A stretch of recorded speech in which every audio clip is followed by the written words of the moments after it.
everyone, I am vikas. I am in first class. Today I am going to tell a story for you. The title is story is What's Inside Krishna's Mouth. Once upon a time, Krishna and his friends were playing.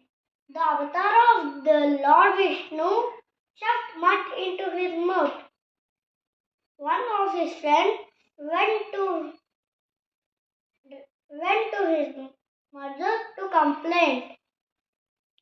Yashoda ran to him and asked to open his mouth.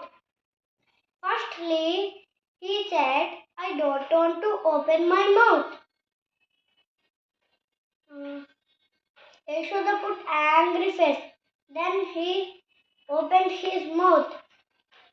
But there is no mud. There is a universe. Thank you.